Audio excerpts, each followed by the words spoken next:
welcome to another edition of The End Zone along with Cameron Johnson. I'm Colby Daniels. This week's guest is Tyler McComas, radio host for The Ref in Norman. It's a good time to be in Norman, isn't it, Tyler? Man, totally different than last year. Thank you for inviting me on the show after a 2-0 start and not last year during a 6-7 season. So thank you for that very much. It did start good last year, though, right? I mean, they did win a couple games before the bottom fell out. But you just kind of knew early on that this offense is going to have really difficult times moving forward. It's just not going to be a team that's going to be able to really compete in the SEC week in and week out. You've got a totally different feeling right now. We'll see if, hey, we won a big game, we got it made, we can just sit back for the rest of the year, or if this team this time around, unlike 2 years ago, is going to get better and better and better as the year goes on, because, Colby, I think that they've got a really big opportunity in front of them if they take advantage of it. Yeah, I wasn't around last year for preseason, but just in the few times I got to go down there this year, it felt like the energy was that of a team that's like, we've got something going here. And I think, Michigan was obviously the big test to confirm if that was the case. Now they got to be careful with a game like Temple. It's a trap game on the road for the first time, but it'll be really interesting to see how they come back from that. I'm fascinated just at the response from this team, because everything sets up for a trap game. Huge emotional win against Michigan. I think it's the second biggest win of the Brent Venables era, just because of what it meant and how you won the game. So you got that game in your rear view, and let's be honest, what's coming up a week from Saturday? Jackson Arnold, Auburn Tigers coming into Norman, your SEC opener. This is a sandwich game, noon Eastern time, early kickoff.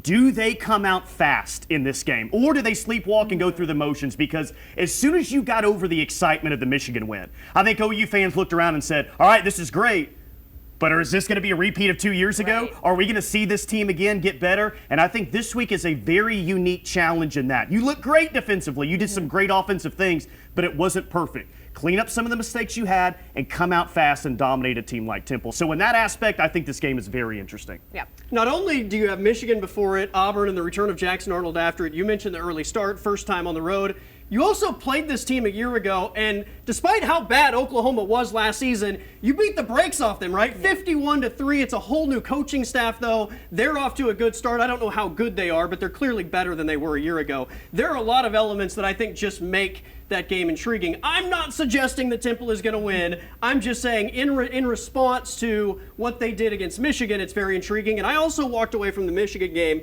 with this thought that, the mistakes were kind of a good thing. We got to see them do a lot of the same things they did a year ago. The punt muff, drops on third downs, the turnovers, all those things that accumulated a year ago resulted in losses. They were still able to overcome all those things, physically dominate the line of scrimmage, and win a game against a power football team by double digits. You can clean up the mistakes. If you had been physically dominated, wave the red flag, right? We're talking about caution sirens going off. They can clean up all the mistakes that took place against Michigan. You can clean up roughing the punter. You can clean up the muff punt. You can clean up the bad return that you had by Jay Knott on the kick return. I think you can clean up Tate Sandell missing his first field goal of the night because he came back and made his other. But that's the thing, too, and that's why you're so excited is they beat Michigan kind of being Michigan in a lot of ways, right? They out-physicaled them. So if you can clean up those things, you're right, man. What does it look like? Because that product that we saw on Saturday, that's not the end result of this team if they take care of business. They can be a lot better as the season goes on. So it's the exciting part about it, but it's the word that we made up this off-season, the nerve-mistic part about it. Half nervous, half optimistic. It's, I've got all these reasons to be optimistic, but am I going to put myself out there once again? Am I going to put myself out there as an OU fan once again to get let down and hurt once again? But I think people after that Michigan win are all in and say, hey, whatever happens, I'm ready to be hurt again, but I think this time could be a little bit different. Well, the biggest reason for optimism is obviously the offense versus what we saw a year ago under Ben Arbuckle. What have you seen from Ben Arbuckle's offense that gives you, I guess, the most reason to be optimistic, not only about what we've seen through 2 weeks, but for the season? An actual plan, unlike a year ago, that's a good place to start. An offense that you have confidence is not going to go backward every single first down. An offense to where if it's 3rd and 5, you're not saying, oh my gosh, how are they going to pick up this 3rd and 5? There is no way. Like now with this offense, it's 3rd and 8, and I'm thinking to myself, they got a chance to pick this up and maybe even a big play. He's just changed the entire dynamic of this offense. And some people might say, well, the biggest improvement from last year is Jackson Arnold to John Mateer. Maybe that's the biggest improvement. I tend to think the biggest improvement from this year to last year is an offensive coordinator with Ben Arbuckle. Dude was in his bag on Saturday, you know? And no, OU didn't run it fantastic from quarter 1 to quarter 4 necessarily against Michigan. But when they had to run the ball, when they needed to run the ball, when they needed to pick up first downs, when they needed a drive with 10 minutes left in the game. 16 plays, 8-minute drive? When's the last time we've seen an OU offense do a drive like that? When they needed to run the ball, they were really able to run it. They did some big things in the pass game. Ben Arbuckle's fantastic. He's got bigger challenges moving forward, but I think he is the biggest upgrade from a year ago. Yeah, you mentioned confidence. That's exactly what I was going to say. That team feels like it comes out, the offense is aggressive, and like you mentioned, you're going for it on third down. It is that feeling of, okay, what's next? Not, ooh, are they going to get it? You know, being at the game on Saturday, aside from that, 74-yard run to start the second half, I feel like there was never a moment where it felt like, fans were really nervous, and I think that is, a testament to how the offense was playing and what Ben Arbuckle has brought in that sense of confidence. If you lived through last year, and if you are a damaged OU fan, maybe you did get nervous when Sure. they cut it to 14-7, Yeah. then they go 3 and out. But if you removed yourself from that, realistically, if you watched the game, you probably thought the entire time, Oklahoma's the better team. Yeah. And yeah, Michigan cuts the score in half, but OU's going to eventually pull away and win this game, which is exactly what they did. And it's nice to have an elite quarterback, and it's nice to have a really good defense. Mm-hmm. And you need a lot of things to win a championship, but I think the 3 things that you need the most: do you have a quarterback? Do you have a defensive line? Do you have an offensive line? I think they've got 2 of those 3 things at a very elite level. We'll see how much better the offensive line can get moving forward. I think that's the tale of the season moving forward. How much better the offensive line gets could, it be the end result if this team's a championship team or not at the end of the year. I know it was week 2, but in week 2 you had 4 new offensive line starters of the 5 from what you trotted out there in the season opener. Once again, testament to Bill Bedenbaugh and the job he's done. Well, I think you found your 5, and that is maybe the most underrated thing that happened on Saturday. The win itself was great. The entire country was watching. It was a huge recruiting weekend, all that. But you found your 5. And Colby, how often we've been talking about OU switching up its offensive line mix and trying to find that 5 and found continuity. They didn't play exceptional, but they played solid. Right. And guess what? What they did on Saturday is all they need to do moving forward. They don't have to For the be an first elite time. unit. Yeah. They don't need to be an elite unit. You've got help at wide receiver. You've got a dude at quarterback. You've got a great defense. You've got things around. Just be solid. Don't make terrible mistakes. Don't put your offense behind the sticks. I think that was very good. Michael Fasusi, boy, who's not excited about him at this point. I think that they have a chance now that they found their 5 to really grow as the season moves forward. I agree. It's going to be fun to watch that offensive line develop and in turn what the offense potentially is capable of in their ceiling. All right, Tyler McComas is our guest this week. We've got to take a time out. There's a new Heisman frontrunner, and he resides in Norman. John Mateer next here on The End Zone.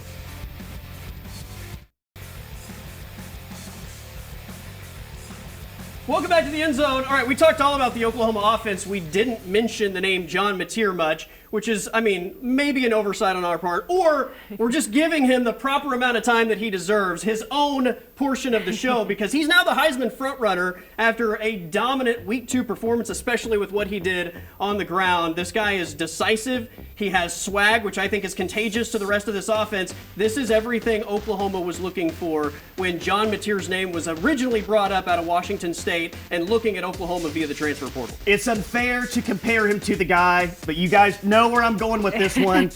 Were there not some moments that looked like Baker Mayfield? 100%. Oh, yeah. There were some Baker-esque moments on Saturday. It feels like low-hanging fruit to say that, but it like is. the more that I watch it, it's very similar. That's not where the comparisons to Baker stop either. Just like 2015, Baker Mayfield wasn't just a great quarterback. He was the perfect quarterback at the perfect time for OU. Because 2014 was a rough year. You had to, fire Josh Heupel. He moves That's right. on. The program had gotten maybe a little bit stale. You needed kind of an injection of life in your program. Baker Mayfield gave you that. 6-7 season. Fire the offensive coordinator. Big questions. The coach is on the hot seat. You need some energy back in this program. John Mateer's a great quarterback. I think he's the perfect quarterback at the perfect time in a lot of ways like Baker Mayfield was. But the dude can do it all, man. He can stretch a defense. We saw him run around and make plays. He's got moves in the open field. And isn't he just fun and exciting to watch? Even if you're an Absolutely. unbiased college football fan, You enjoy watching John Mateer run around, make plays. Yeah. It's like I hesitate to even say Baker Mayfield, but I don't know any other comparison but to say Baker Mayfield. Yeah, I don't know if you guys saw this, but I saw on social media it was a comparison of John Mateer's play, and I can't remember if it was the third or fourth quarter where he breaks out of the pocket and finds a guy downfield. They compared it to a play that Baker had against Ohio State, and it was like an identical play. And so, I mean, there is that. But yeah, I mean, he's just such a fun guy to play, and I think a lot of times with an offense, it does start with the quarterback in terms of bringing juice to the team. And I think like the way he plays is so confident and he backs it up. And especially, you know, as they were figuring out the offensive line mix there, it's good to have a quarterback who can keep plays alive while they figure it out. And now that they do look like they're heading in that direction, it's good to have both of those options going. He's just a guy that, and I say he was the perfect quarterback at the perfect time. They didn't have a leader on offense last year. No one was set up for success offensively last year. The offensive coordinator got fired halfway through the year. The offensive line was beat up and young. The wide receivers were decimated by injuries unlike anything I've ever seen before. They needed a leader to come through, not just a great player. And day one, that guy walked in and the entire team said, "You're our guy. Take charge." So now all he's got to do is plant the flag in the middle of Lincoln Financial Field against Temple, and then I don't know if he's going to recreate the whole Baker Mayfield thing at Kansas, but maybe that's coming somewhere down the line. Look, they both beat a Big Ten opponent in week 2, right? I mean, there's so many similarities. The one difference, I think, is the fact that Baker had an established offensive line. Baker had an established run game. I mean, Baker's Heisman-winning season, Rodney Anderson was phenomenal, especially on the back half of the schedule. As of now, John Mateer is by far the biggest threat on the ground. So John Mateer is kind of doing a little bit, maybe called to do a little bit more than Baker Mayfield had to.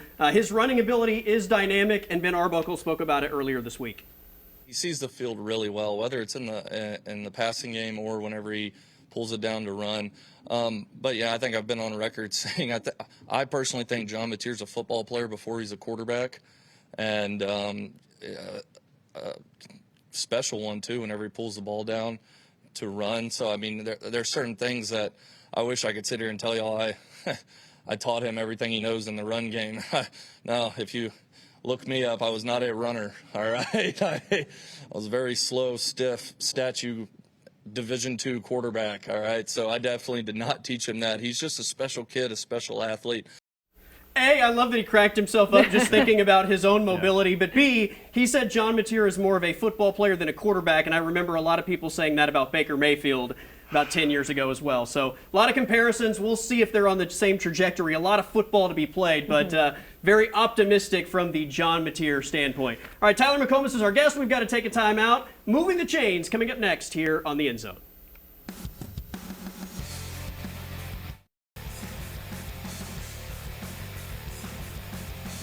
All right, welcome back to the End Zone. It's time for everyone's favorite segment, Moving the Chains. Tyler McComas is our guest. He's going to try to pick up a first down. You're going to start with 1st and 10. I'll fire a question your way, depending on how well you answer it. Cameron will give you positive or negative yards. You got to move the chains. Perfect. All right, first down. You're going to Philly. Watch the Oklahoma Sooners in action. You're going to be in an NFL stadium watching maybe a future NFL quarterback. So I've got an NFL quarterback question for you. Start one, bench one, cut one. This is just for NFL, not their college careers. Baker Mayfield, Kyler Murray, Jalen Hurts. What do you got? Everyone in Philly, I talked to a guy this week, says, you don't give us enough credit when it comes to Jalen Hurts. Talking about everyone in the NFL. He thinks he gets disrespected. I will start the Super Bowl MVP, even though I'm a Cowboys fan. It hurts me to say. I know. I will bench Baker Mayfield. Oh, no. And I'm going to cut Kyler Murray. Give me a 5-yard loss on this. That's a tough one. I mean, I see where you're coming from. I'll give you 2 yards. Okay. I mean, it's a tough one. You could argue like maybe Baker with the Eagles. Can I throw a challenge flag on this? We've never thrown a challenge. I would throw a challenge flag. As a Cowboys fan, I can't start Jalen Hurts and I can't roster Jalen Hurts. He has to be the one cut. I'm sorry. A beaten down Cowboys fan. Not Phillies. Philadelphia Eagles, sorry. I still have Phillies Karen on my mind. So. Second Nate, Arch Manning wishes he could get to second Nate, so I'm actually happy with the first one. There you go. That would be a dream for Arch Manning. All right, power poll in week 2, top 5 SEC teams. LSU 1, they've got the best win in the league. Georgia at 2, they did not look great last week, but still the SEC champ last year. It's Georgia. The Oklahoma Sooners, led by the best defense in the league and John Mateer, number 3 in the SEC. I guess I'll go Arch Manning in Texas at 4. The offense isn't great, but I still think their defense is really, really good. And at number 5, let's go with the South Carolina Gamecocks. They've got an interesting game this week at home against Vanderbilt, but I like Lenora Sellers and Shane Beamer. I think they got a good squad this year. I mean, you got your top 3 is the same as mine, so it's hard to disagree with that. I'll give you a pickup of let's go 3 there. Third and Get short. All right, Get third and manageable. short, yeah. Third and manageable. We can do that. All right, Oklahoma State went 3-9 last year.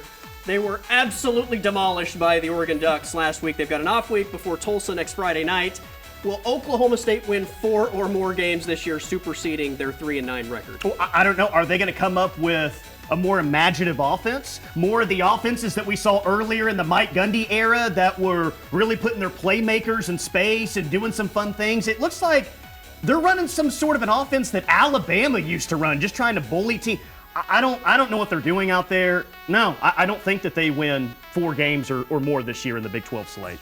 See, I've got them at 4 games max, so I see what pretty in agreement there. I'll go ahead and give you the first down. All right. First down. Yeah. All right, so now you're just playing with house money as we wrap things up.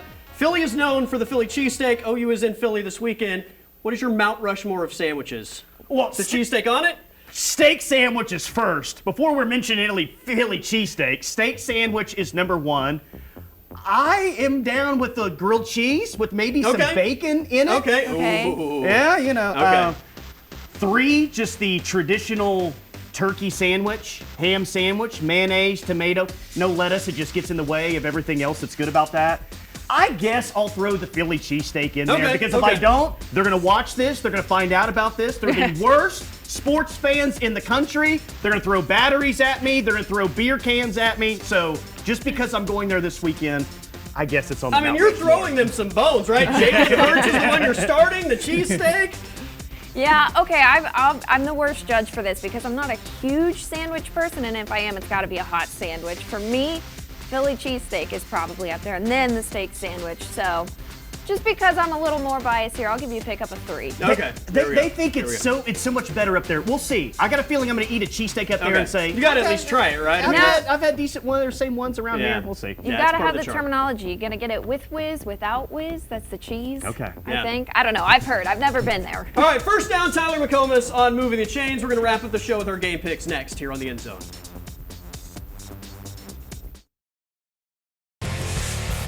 Time now for the Brahms in the Bag Pick of the Week. All right, time to make game picks, and we're going to start with a monster matchup in the SEC. The Georgia Bulldogs in Knoxville to face the Tennessee Volunteers. So Georgia historically has a lot working for them. I think they've won the last 8 of these matchups. I feel something special brewing for Tennessee this year. I think I actually have the Volunteers possibly pulling off the upset, but if not, I think it's going to be a close game decided possibly by field goal.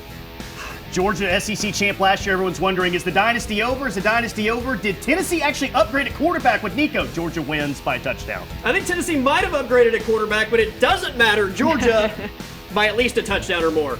All right, game number 2, we've got South Florida, the upset kids so Right. far of the college football season, at Miami. Yeah, I'm going Miami on this one. I think, South Florida, they're excited about it. They've got that momentum, but I think this one might humble and bring it back to reality a little This bit. is the hate segment. I hate the Eagles and I hate Miami, but it's tough to go runner, runner, runner. I got Miami. They'll win by 17. 16.5 is a lot of points for an in-state rivalry that South Florida feels something about against the Hurricanes. Give me the points and South Florida Okay. to keep it at least closer than 17. I've got Miami winning, though. All right, Florida at LSU. This is an interesting one. Florida lost last week. Florida beat LSU last year. A lot of interesting elements at play. Yeah, I think Florida definitely has that chip on its shoulder, but LSU is just looking really convincing right now. I'm going LSU on this one, but it'll be close. This one looks too easy. LSU and Florida look like 2 totally different teams. I guess I'm going to take the bait, not the Florida bait, but the Tiger bait. Give me LSU minus 7.5 in Death Valley. All right, here comes the kiss of death. We're going to go 3 for 3. Give me LSU minus the points. And I'm sorry, Tiger fans, if you're watching. All right, game number 4, A&M at Notre Dame. At Notre Dame, I'm going Notre Dame on this one, just simply. I think they're the better team so far, just what I've seen, so we'll see. Texas A&M is going to win outright. I can't believe I'm saying that out loud, but it's not November yet when their season crashes. So maybe I have a chance here. A&M outright. We'll see. Quarterback is banged up. I think Notre Dame is the better team. I think Notre Dame wins, but Notre Dame doesn't pull away from people. So I think it's Irish by like a field goal. I'll take the points in A&M. All right, final pick, OU at Temple. Sooners giving 21.5. Yeah, I think they cover that, but I think they're going to get off. We were talking about it. They might get off to that slower first half start and then pull away in the second half. Defense hasn't forced a turnover yet. They'll get 2 turnovers. They'll turn into touchdowns. OU by 24. Defense, I think, completely dominates that Temple offense. OU big, and we're talking about a monster matchup next week with OU and Auburn. Tyler, thanks for joining us. Anytime, guys. That is it for this week's edition of The End Zone. We'll see you next week.